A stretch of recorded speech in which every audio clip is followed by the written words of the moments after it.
How do photographers end up in the photo pit at concerts? How do they get that front row access without paying for tickets? I'm CClaxton, multimedia journalist, and I've been capturing moments on camera for around 5 years now, and I photographed more concerts than I can count. And the question I get asked the most is, how do I get a photo pass for concerts? A few years ago, I was asking myself the exact same thing, and once I figured it out, it completely changed my access and my career, of course.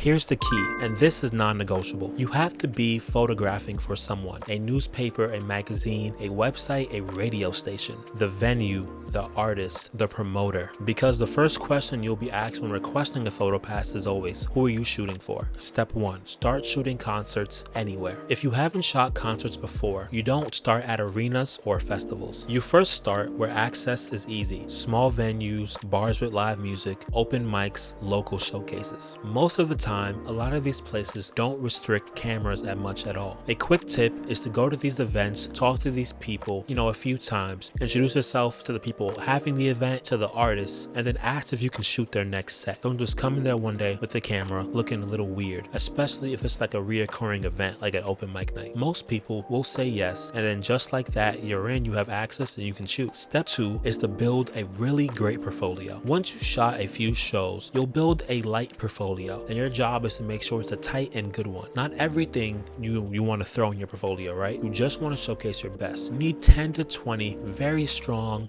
concert photos. Even 5 will do the trick if they're really fantastic. Make sure they're clean edits, the style is consistent, and it's original to you, right? You don't want your photos to look like other people's. You don't even want your goal to capture to be somebody else's style. Whoever you are, whatever you want your photos to look like, that's what you want in your portfolio. And this is proof that you're serious, right? This is proof that you're a shooter. This is proof that you're a photographer, because you can't be like, yo, I'm a photographer, and then not have any work to show, right? It doesn't really make sense.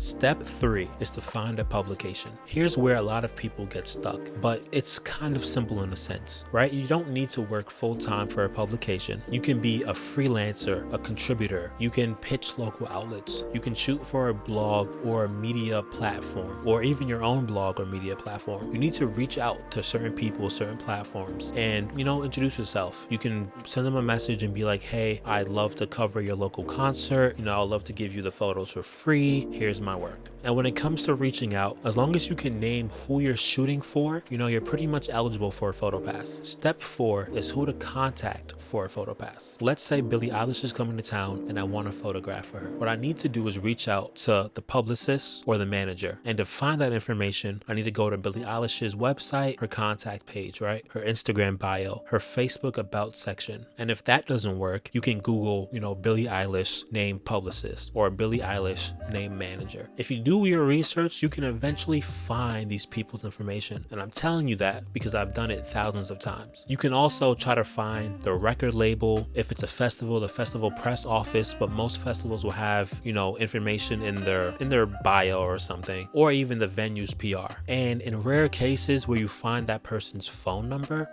maybe a phone call could even work better than an email.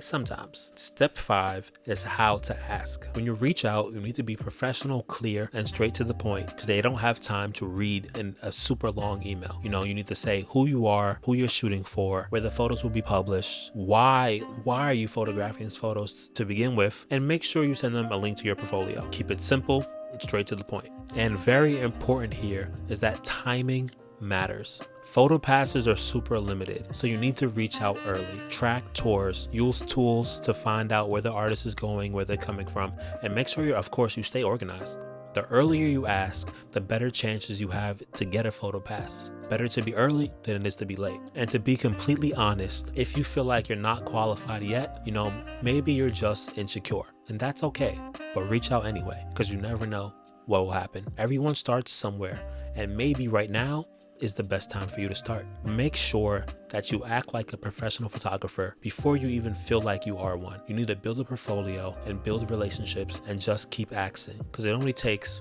one yes for you to get in the door, and it may take you 100 no's to get that one yes. I hope this helped you. If you have any questions, comments, or concerns, let it rip down below, and make sure you hit like, subscribe, and drop all of your questions once again down below. I'm CClaxton from Something Like Media, and I'll make sure to keep breaking down how to turn creativity into access.